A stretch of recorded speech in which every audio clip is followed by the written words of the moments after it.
Good morning.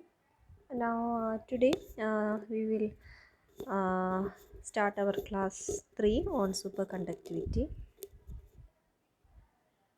So, first let us discuss about the effect of magnetic field on superconductors. So, what happens is that when a magnetic field is applied to a superconductor, first of all, the applied field will increases to a critical or threshold value, which is denoted by Hc, and at that critical field, the phenomenon of superconductivity disappears.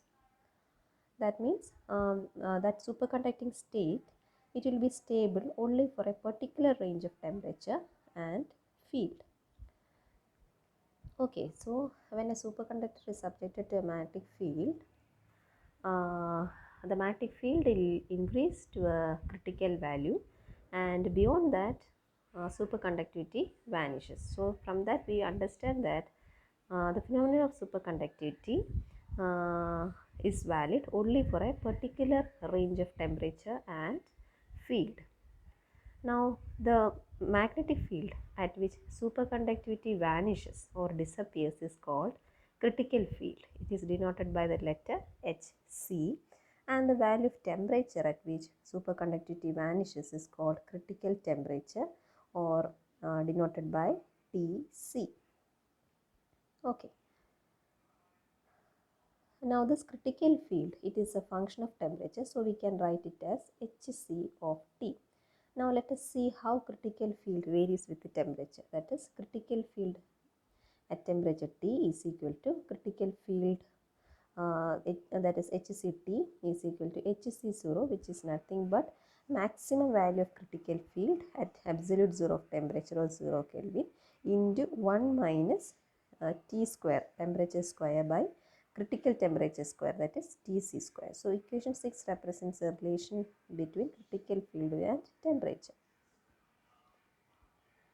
Now this is a graph that shows uh, the variation of critical field with temperature. From this we can see that superconducting state exists only for a particular range of temperature and for a particular range of magnetic field. Okay.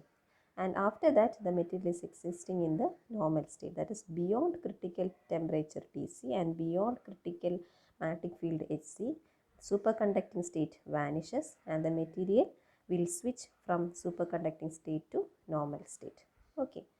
Now this diagram is called magnetic phase diagram, and please note that the value of critical field at critical temperature is 0, that is HCTC is equal to 0. Next we will learn about isotope effect. Now this critical temperature, that is Tc, for various isotopes of a superconductor varies with isotopic mass. That is, larger the isotopic mass, lower will be the transition temperature. And they have given you the example of mercury. Now here just learn this relation on isotope effect, that is m raised to alpha Tc is equal to constant. M is the isotopic mass, Tc is the critical temperature. Here alpha is a number whose value is 0.5 for most of the materials. Learn this equation because you may be asked to solve problems based on this equation. Next is the very important session, a sure question, that is distinguish between type 1 and type 2 superconductors. Now, superconductors are classified into two, type 1 and type 2, depending upon how strictly they obey Meissner effect. Meissner effect we have already discussed. Now here starts a difference. Type 1 superconductors exhibit perfect diamagnetism below critical field. That is, below critical field, type 1 superconductors exist in the superconducting states. That is, there is no flux penetration. But above critical field, what happens? Flux will penetrate into the material and it will become a normal conductor. That is, it will come back from superconducting state to normal state. Okay. Now they are also called by the name soft superconductors because they possess very small critical field. Some examples are mercury and lead. Okay, they are type 1 superconductors. Now this is a variation of magnetization with the applied field in the case of a type 1 superconductor. Here, as already said, see, the material exists in the superconducting state the critical field Hc. Okay. After that, here there is no flux penetration. But once the magnetic field is increased beyond Hc, what happens? Flux penetrates into the material, and the material will become a normal conductor. That is, it will come back to the normal state. So this region will be the normal state. So beyond here, up to Hc, there is no flux penetration.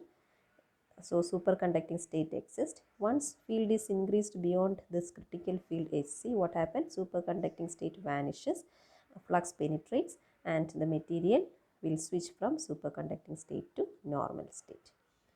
Okay, so here you can see only one critical field Hc in the case of type 1 superconductor, and that is a very low value. Now let us see type 2 superconductors. Here flux penetration starts at Hc1, that is at a Hc1 is called lower critical field. Okay, so flux penetration starts at the lower critical field, and so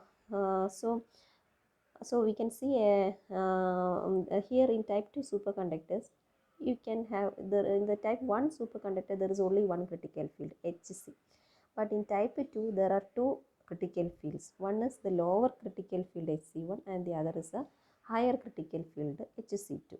Okay, so let us read. In type 2 superconductor, magnetic flux starts penetrating the specimen at a field Hc1 lower than the critical field Hc.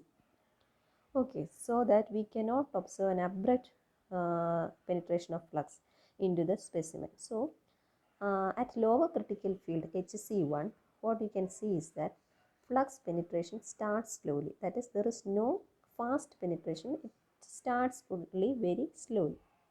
But once the field exceeds Hc1, what happens? Flux will penetrate into the specimen.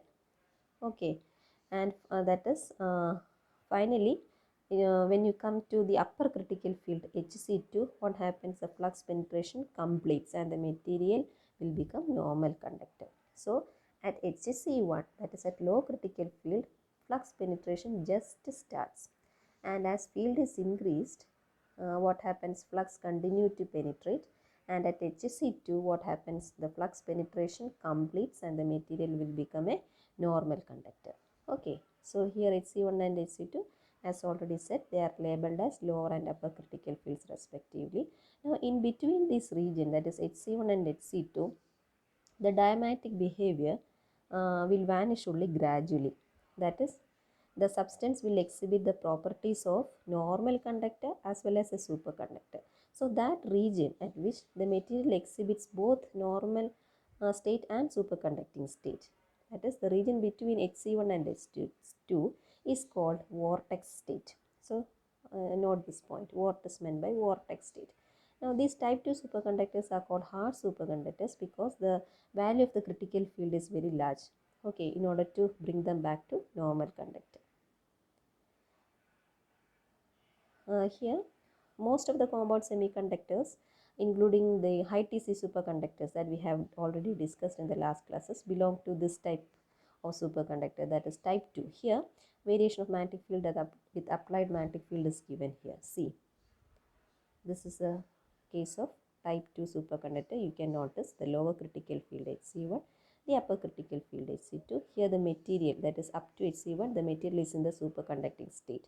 But at this from this region Hc1, flux penetration starts slowly, and at Hc2 flux penetration begin to increase, and finally at Hc2 flux penetration completes. So the material will switch from superconducting state to normal state. Now in between these two Hc1 and Hc2, you will have the vortex state where the material exhibits the properties of both normal conductor and superconductor. Okay, so this is a very important question. Distinguish between type 1 and type 2 superconductor. Okay, so for today that is enough. Thank you.